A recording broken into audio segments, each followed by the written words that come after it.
Bridgeport at Lancaster is located on the traditional territories of the Attawandaron, Neutral, Anishinaabe, and Haudenosaunee peoples. This sacred land is part of the Haldimand Tract, which encompasses 6 miles on either side of the Grand River, also referred to as the One Dish, One Spoon Treaty Territory. We acknowledge the enduring presence and deep traditional knowledge of the Indigenous peoples with whom we share this land today.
Bridgeport at Lancaster in one word, belonging. Independence. Totally awesome. It's a beautiful place to live. I would use the word dignity. If I was forced to describe the project in one word, my emotion, it would be thankful. If I only had one word to say, I would say perfect. Perfect. Probably hope. A true collaboration. Diverse. It's fabulous. Wonderful. It is the best of all worlds.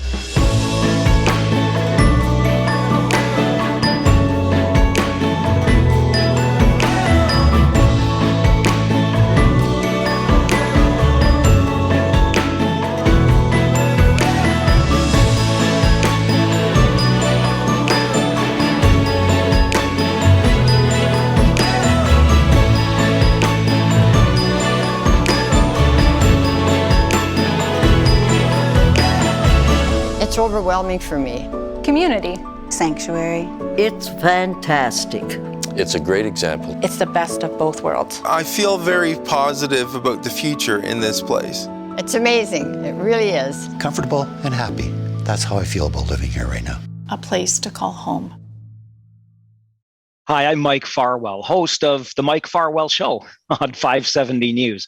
Welcome to the virtual launch of Bridgeport at Lancaster. I got the chance to tour this building not too long ago, and it really is something else. Now, home to 48 different households, St. Paul's Lutheran Church, and the Parents for Community Living Community Hub. So let's take the time to meet the partners who made all of this happen and learn more about this remarkable collaboration.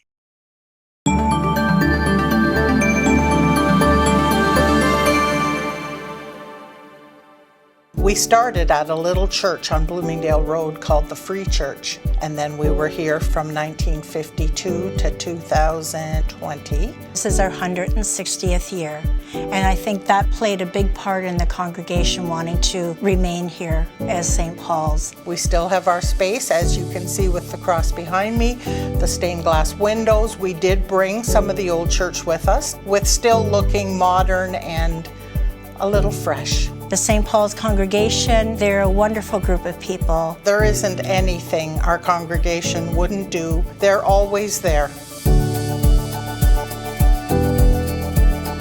I'm the executive director of Menno Homes, and we're a provider of affordable housing in Waterloo Region. We have families, we have seniors, we have single-parent households. The entire spectrum of the population would be eligible to call our housing their home. When Menno Homes got started in 2001, there were 3,000 households on the waiting list for affordable housing. It's more than double that now, and that increase has primarily come within the last 3 to 4 years. It's one of the best volunteer experiences I've had, and that has to do with people you get to work with, and also just seeing what happens when people have affordable, safe housing and how it can transform people's lives. Tenants come to us in a couple of different ways. We take tenants off the Region of Waterloo's waiting list, and then some also apply directly to us, but we use the same criteria for both. So the first test is income related. Beyond that, anybody can apply. Menno Homes has a philosophy of helping people find a good living space, not just a house, not just a place to live, but a home. We also wanted to be really intentional about partnering with other agencies, and so we have very specific partnerships with Parents for Community Living, for example, where we set aside 10 apartments for their tenants to live in.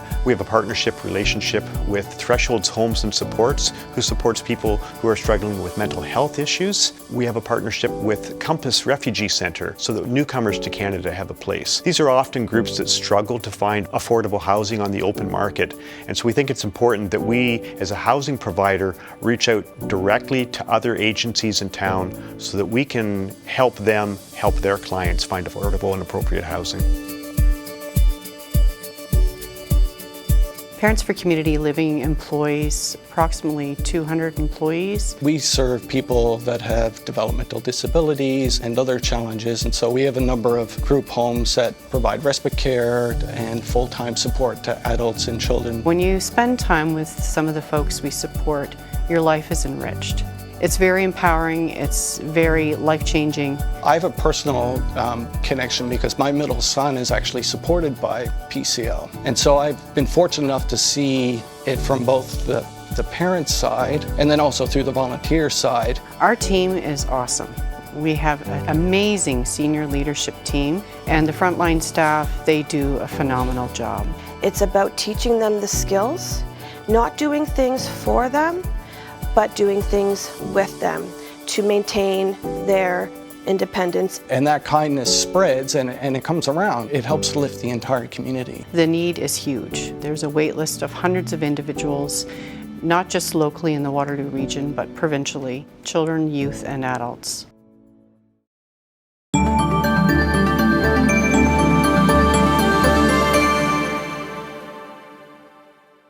Can you imagine 6 years ago when I was trying to figure out how a church comes down and some other building goes up, but we still remain a church? I had to go to the congregation and say, okay, this is the real story. We aren't going to make it for more than a year. This building is eating everything we have. St. Paul's approached us along with Parents for Community Living.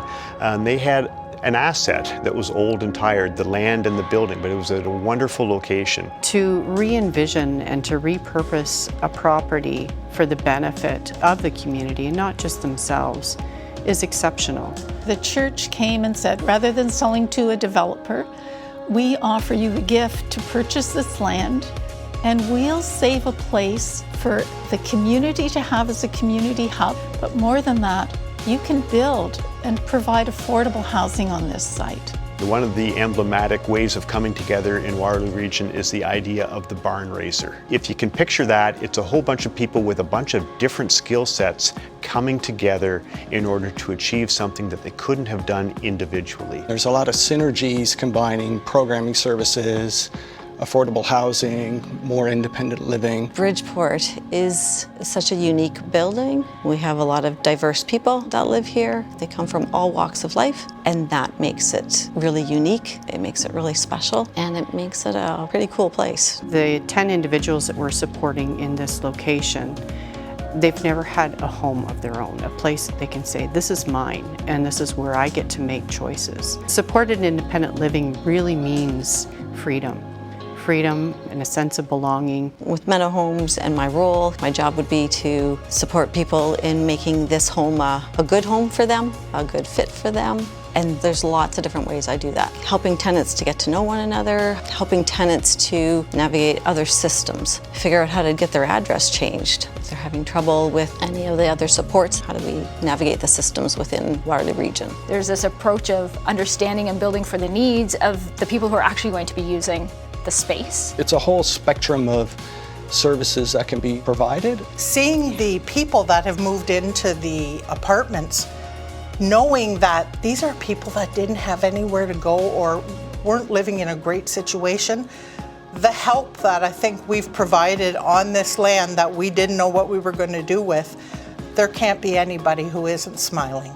The fact that these folks have got here and to this place is just life-changing for them. Bridgeport at Lancaster is a model for the rest of Waterloo Region of how community-based organizations can come together. They all brought their values to the table and their social conscience and their desire to see well into the future and provide a resource for our community that will be incredible going forward. It was a wonderful collaboration. Couldn't have asked for better.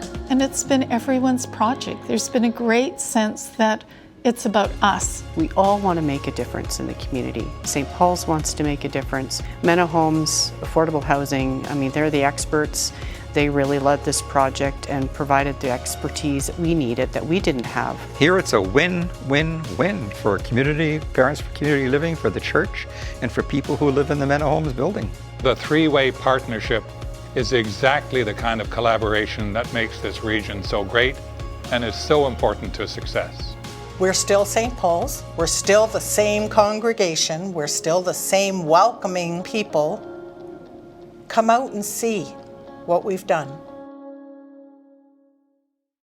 We'd like to extend our thanks to St. Paul's Lutheran Church, not only for their daring vision to initiate this partnership, but also for focusing on what's good for both the congregation and for our community. Thanks also to Mena Homes for leading the construction and the capital campaign to build safe, supportive, and affordable housing. And thank you to Parents for Community Living. You have helped to create a community hub and more support for people with disabilities. You know, bringing a project like Bridgeport at Lancaster to life takes knowledge, expertise, determination, and a lot of hard work. So let's hear more about the building itself and meet one of the people who have moved in.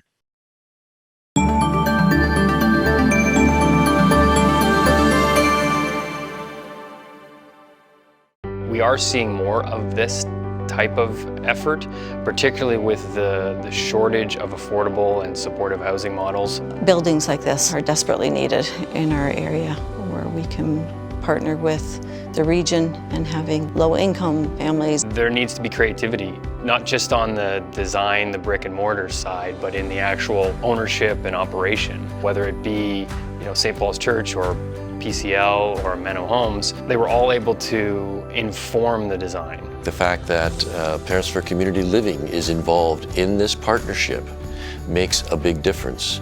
There wouldn't be the kind of a kitchen here, as an example. There wouldn't be the bigger space for the church and for Parents for Community Living. This makes it more of a community than just another apartment building. Our design style from our office is more contemporary, but we still definitely try to infuse some of those stylistic elements of the old building into the new. And we started to think about it in terms of how can we celebrate the congregation space and the chapel space within the building and have it make sense, pulling in actually relics from the old space and incorporating them into the interior design. It was important to put it on the corner of the building so we could get light in from both sides. This is a beautiful addition to a major intersection. And everybody that drives past here has to feel proud of it. And not proud of it just because of the architecture, but what's happening inside the walls that are here. One of the things we're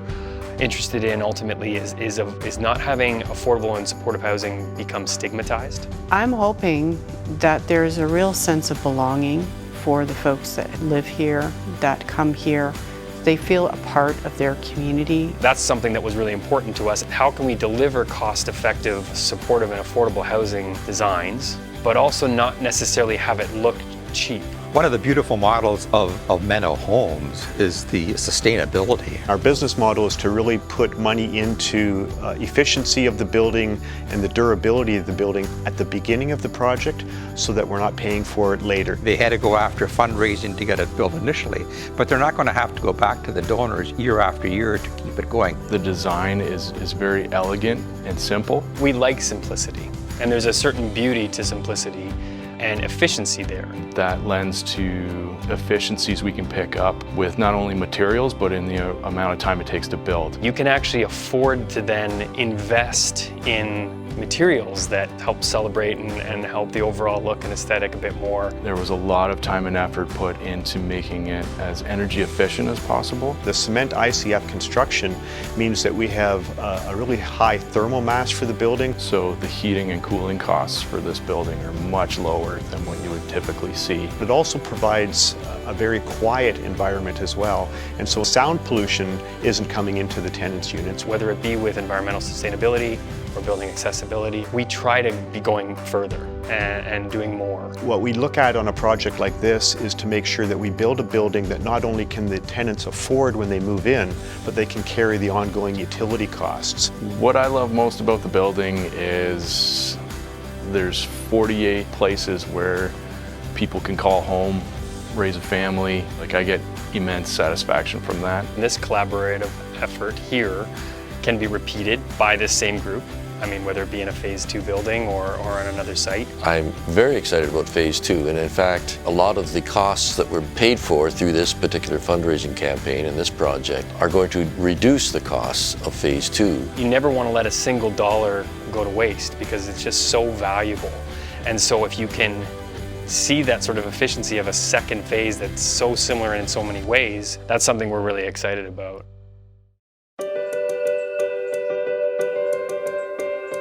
Kyle is caring, loving, just full of energy. I like my apartment. It's really cool. He's always wanted a place of his own. It's a lot more quiet than where I lived before. He's been here now over a month and he absolutely loves it. I kind of miss the chaos a little bit, but at the same time I'm happy that I live at the apartment. Just nice to see him be proud too. He's so proud of his place. The independence is different. Yeah, I really enjoy that. He has his own place, but he still has help if he needs it.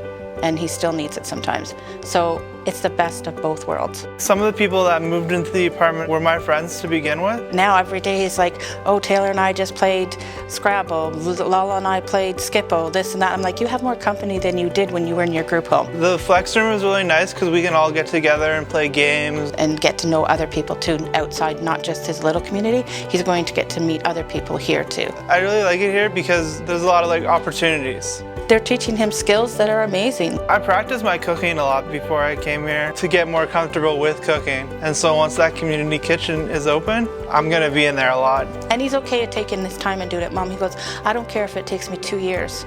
I'm not in a rush. He goes, I like my independence, but I also like that I can have people to help me with it too. At first I was really nervous about the bus. I've never really used the bus before. But then after a few times I'm like, wow, this is easy. And at least I have staff supporting me with the bus, so that's good too. He's only just gonna get better. He's just gonna flourish more and learn more things. And another thing that I've learned is how to make grocery lists. I didn't have to do that when I lived at the group home. So now I'm making my own grocery list all by myself. As a mom, it makes me proud because I didn't know there would ever be a day like this, that he could live semi-independent, so. The staff are very helpful. The staff are always checking up on him. And to see if I need company. When I go on my outings, I go with staff. Or if I need help with making supper, they're there. PCL's been amazing and helped me with it. It's like we're a community and we've raised him together to be the amazing young man he is today, caring, loving, helpful to his neighbors. Living here makes me feel accomplished. It's something that I wanted for a long time and I've worked really hard to get to this point.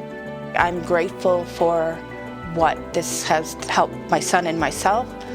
Now you're gonna make me cry. Kyle could not be where he is today without the help of PCL and all the other communities that have been involved with us. And thank you doesn't seem enough. I'm grateful, I'm appreciative. It just makes me happy knowing that I can't give my son everything, but there's other people that can help me make his life complete. The benefits that Kyle and so many others will now have at Bridgeport is possible because of the generosity of so many donors. Many of you watching today helped by funding this project and offering your time and energy to make it happen. So thank you. This effort was led by a wonderful team of leaders in our community who truly stepped up.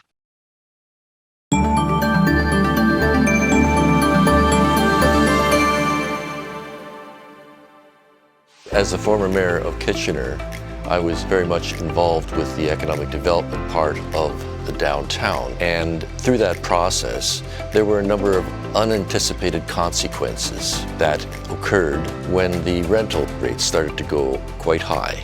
And while there were no buildings that were demolished and putting people out, they simply became unaffordable. We see from all of the reports that affordable housing is one of the 1, 2, or 3 critical social problems in any growing community.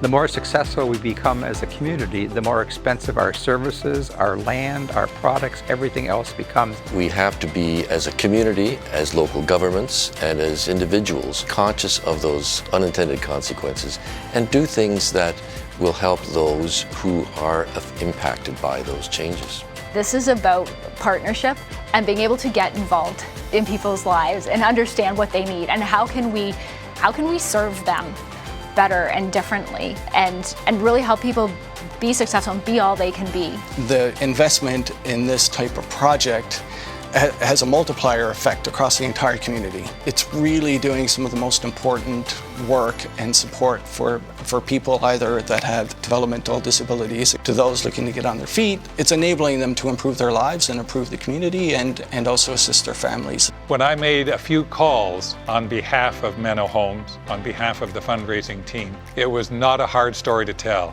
We've been very successful in collectively as a community coming up with about $5.2 million, and that exceeded our goal. It also then keeps money in the bank for future capital programs. What triggered with people and started to nod their heads, yes, I will help, was that partnership. It was a very compelling story and one that resonated almost instantly with those folks I was talking to. Had we not had that, I think it might have been a little bit more difficult. And it sets a template for how we move forward as a community on providing affordable housing. Kindred would, and I personally would definitely recommend this kind of project to others. Looking for projects that have this kind of partnership, community-oriented, creative approach. This was a huge project for Menno Homes. It was our largest fundraising effort ever. I'm humbled and honored by the team that we put together, but also by the number of significant donors who looked at it and said, yeah, that's something I want to be involved in. COVID has changed our thinking. We need to create a new normal of how we're going to be a more inclusive community in so many aspects, and housing is one of them. During this pandemic, all of us who have lived a rather privileged life and who've had the good fortune to do well do have a responsibility to share some of that good fortune with our community. It gives Judy and me a lot of pleasure just to see our community moving forward and addressing some of these so critical needs. And I hope others will do the same.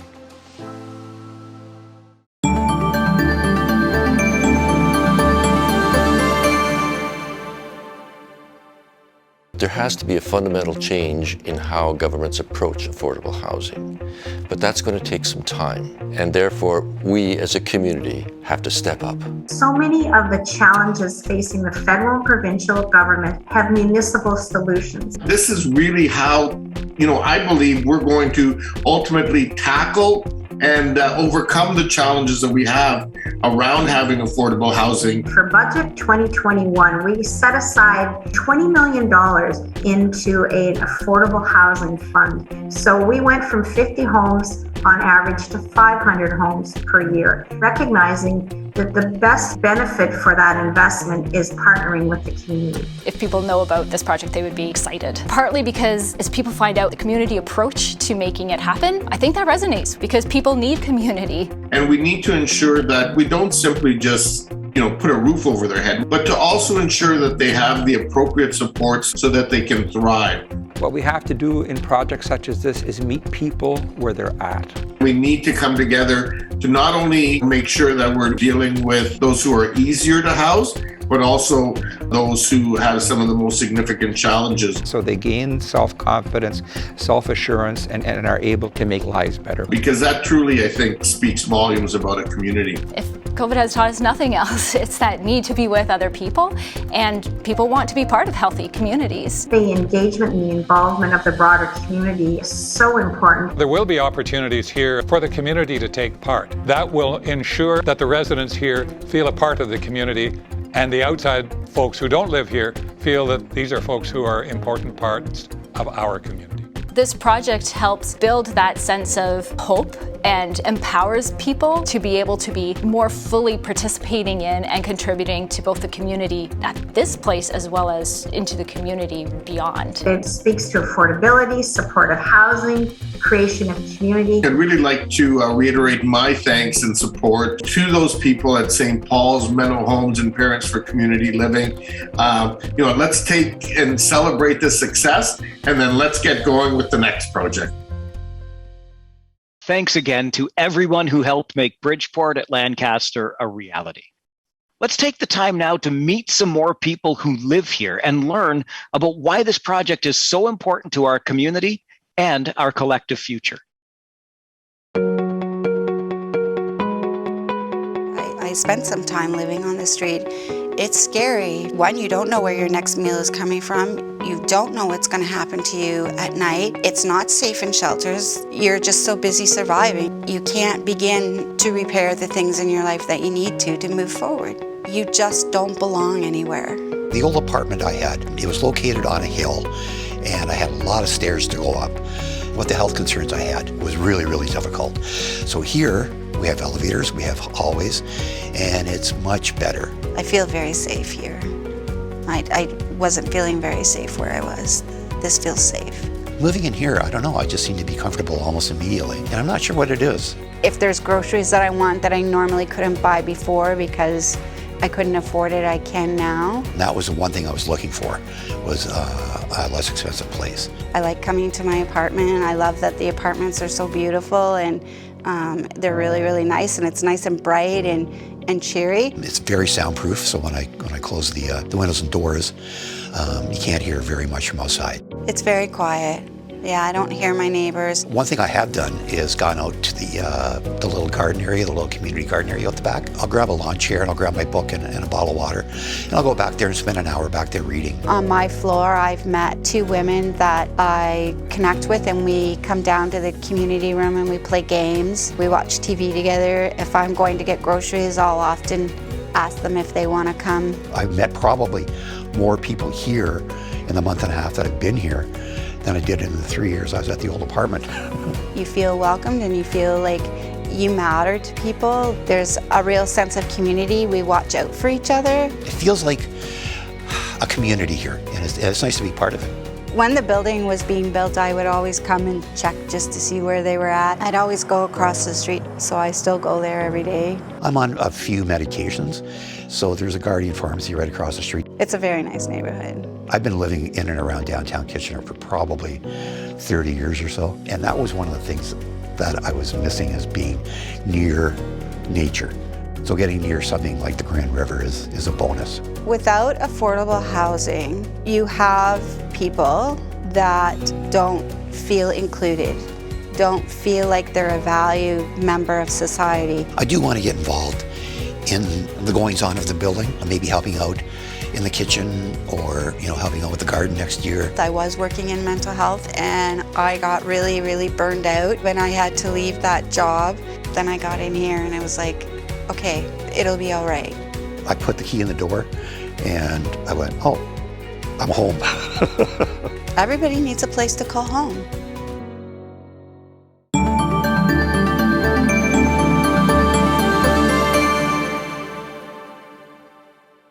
The completion of this building and this home for so many people, including the organizations, is an example of what a community can do when it comes together, not only financially, but also supportive in so many different ways, and creates an example for not just this community, but a template that other communities can follow. I'm proud of the partnership.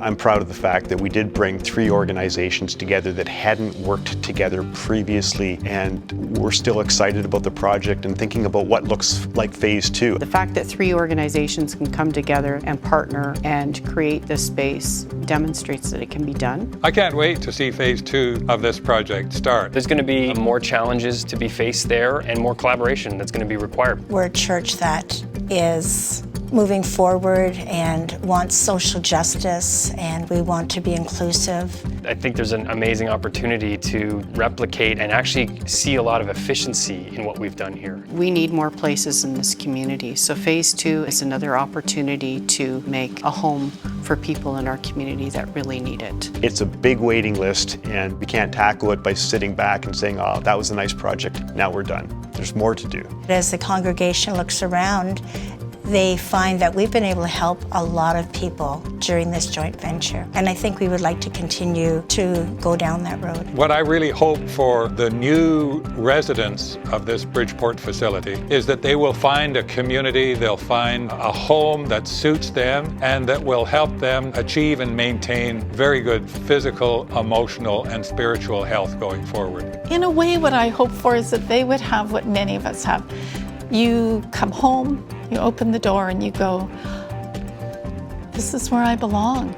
The idea of looking at problems on a much wider scale and what organizations can help to achieve social goals is, I think, the core of the partnership. And we're also hopeful that other organizations across the region and in the province will be able to take a look at this model and say, yeah, this can be done. We feel like we can be a church, but we can also be a community center. What it takes is creativity and courage and willingness to think outside the box. We're here. If you need us and you need the space, just let us know, because you're more than welcome. The more that this can happen in our community and in every community, the stronger we will all be. You know, if I've said it once, I've said it 1,000 times. We really do live in a remarkable community, and Bridgeport at Lancaster is proof of that. Thanks to each of you for watching our virtual event and for supporting this amazing collaboration. You know, given the remarkable impact this project has had on the lives of people in our community and the incredible need that still does exist, I ask that you consider supporting phase 2. You can help us build affordable housing and support those who need it. Just go online and visit mennohomes.com/phase 2. Thank you. My name is Mike Farwell, and I wish you a great evening and all the very best.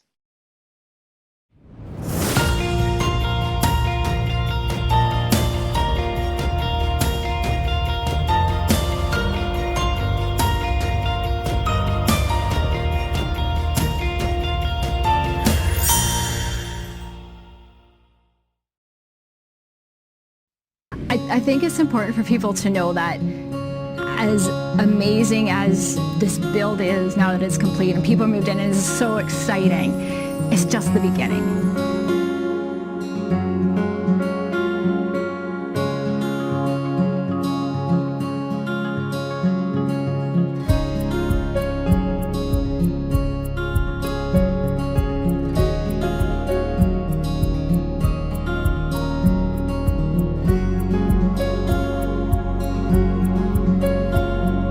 Do you really like the staff here?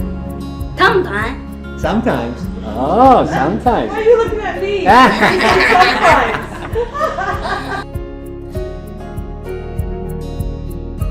Yeah, it's a beautiful place to live.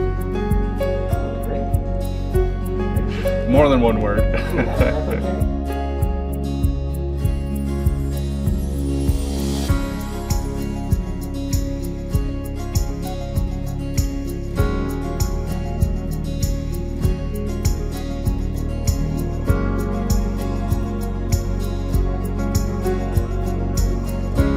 My first reaction when I saw it was like, this is mine?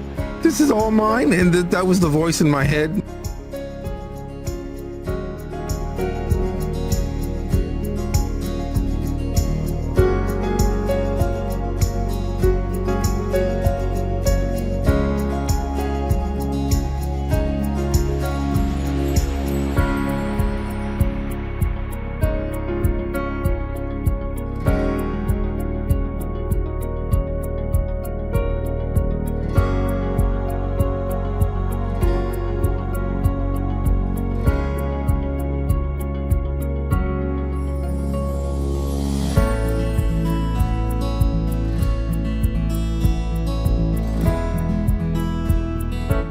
I was sad when the church closed, but I was very happy that we were able to have this and to help so many people that are in need.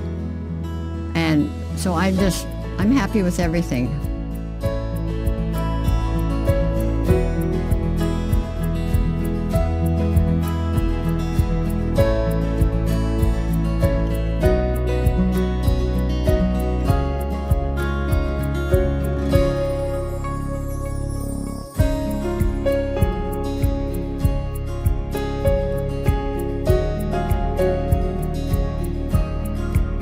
Well, you asked Chris one word, so I was ready for one.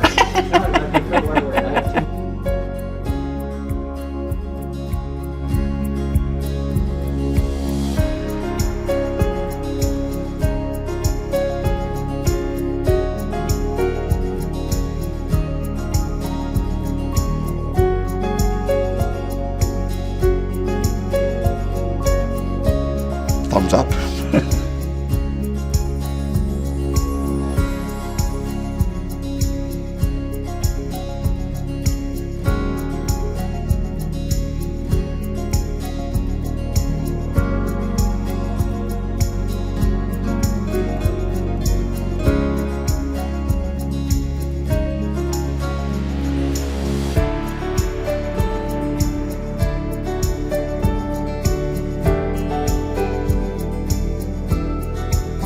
And you want me to repeat what I said?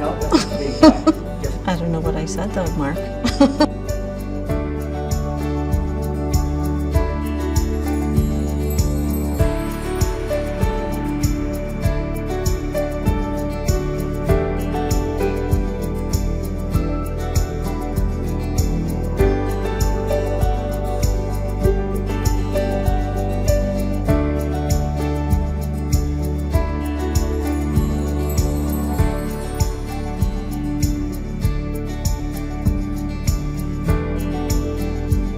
And I can't wait to see their face the first time that screen drops down over the altar, and that's how they're going to sing the hymn. They don't even have to hold the book. I might have to put the books under the chairs just in case.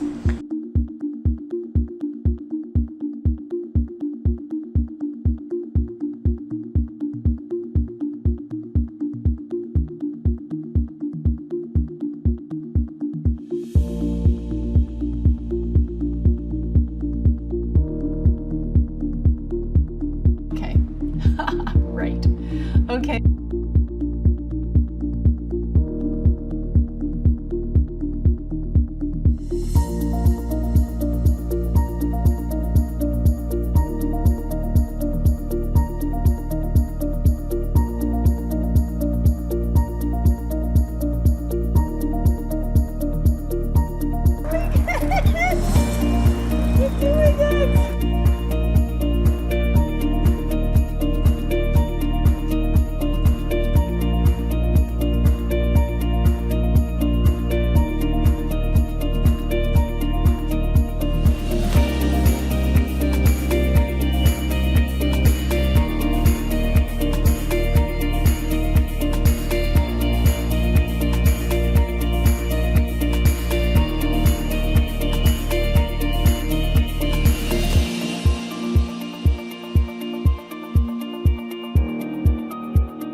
When I first found out that I got the apartment here, I was at work and I happened to open my personal email on my phone and I saw the email and I was like, yeah, it was a mistake. Like, they must have got the wrong email. Like, this isn't real.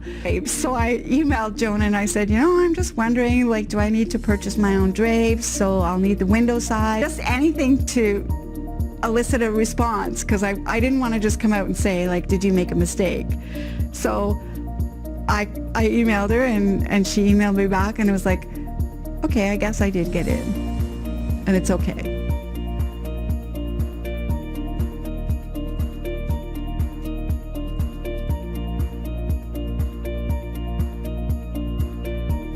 Seeing the people that have moved into the apartments, knowing that these are people that didn't have anywhere to go or weren't living in a great situation, the help that I think we've provided on this land that we didn't know what we were going to do with, there can't be anybody who isn't smiling.